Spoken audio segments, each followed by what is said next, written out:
Have you ever watched Scooby-Doo? I mean, really watched it. If you have, then you've probably been as confused as I have been.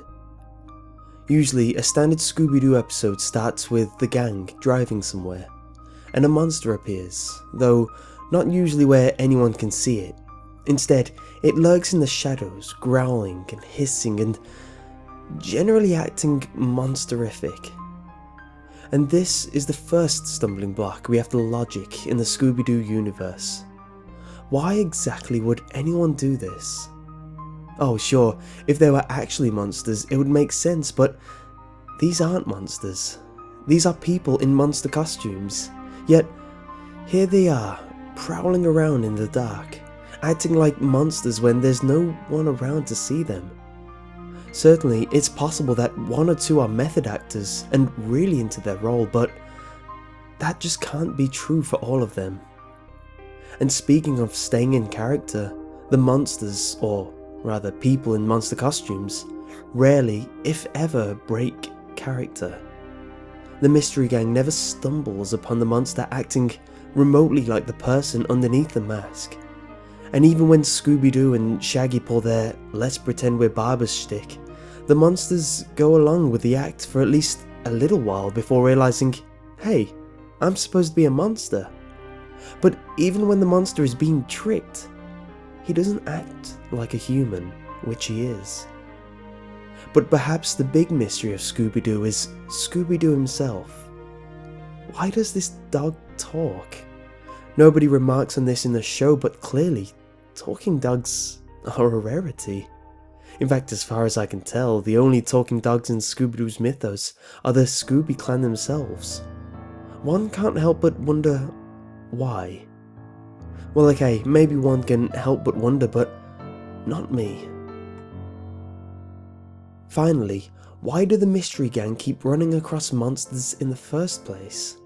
Surely this can't be mere coincidence. It's as if fate itself is drawing our intrepid gang of teens into these strange adventures. And indeed it is, as we shall soon see. The secrets of Scooby-Doo begin long before the show starts. Perhaps long before the Scooby clan was even born. My theory, that is. At some point in the past, a person performed a spell that brought dark magic to the earth. This magic manifested in the form of cursed monster costumes. That's right, cursed monster costumes. Really, it's the only sensible explanation. How else can you explain costumes that are so realistic that they can simulate anything ranging from an evil bug from the future, a 10,000-volt ghost, or a tar monster? Think about this for a moment. How can anyone take a wetsuit and a car battery and make themselves into an electric monster? Or a tar beast? I don't care how creative you are, that crap just don't fly. Not without some magic on your side. These costumes were spread around the earth by sinister forces, and every so often a person of questionable moral fibre discovers them. The costumes use their powers to coerce these vulnerable souls, and if the soul is vulnerable enough, the idea of running around in a monster costume to frighten people makes perfect sense. Even though you'd have to be pretty dumb to think that acting like a monster would scare people away. Hasn't worked for Bigfoot or the Loch Ness Monster yet, has it? So, compelled by dark forces, the person puts on the costume and actually becomes a monster. This is why they never break character, why they enjoy lurking in the darkened woods, and why they can manifest surprising powers such as super strength. It's also why something as ridiculous as projection on a fog bank could fool anyone. It's magic that makes it work.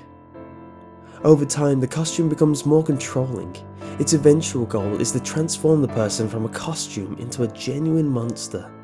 Often by the time Scooby and the gang are involved, this is dangerously close to happening. This is why, even when caught, the monsters will rarely admit defeat. It's only after their mask has been removed and their humanity exposed that the spell is broken and they become human once again. But here's the real twist. What does any of this have to do with Scooby-Doo, you might ask?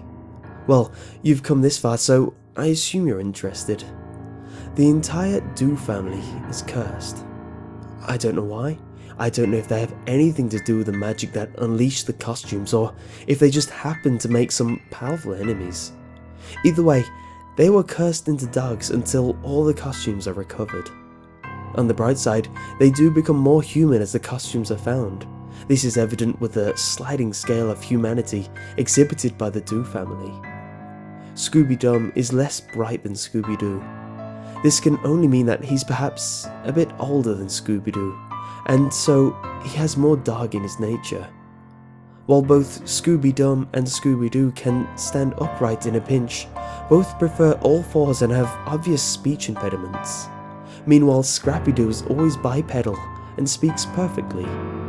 One can assume that if the gang continues to gather more costumes, that within a few more generations the Do clan will once again be completely human. This is why Scooby and the gang are constantly running into monsters, by the way. They are drawn to these suits by the very focus of good and evil. It's an epic struggle indeed. As for Shaggy, Velma, Fred and Daphne, I haven't quite figured out their place in the battle. Perhaps they are merely along for the ride, thrill seekers, or maybe they're genuinely good people out to stop the forces of darkness.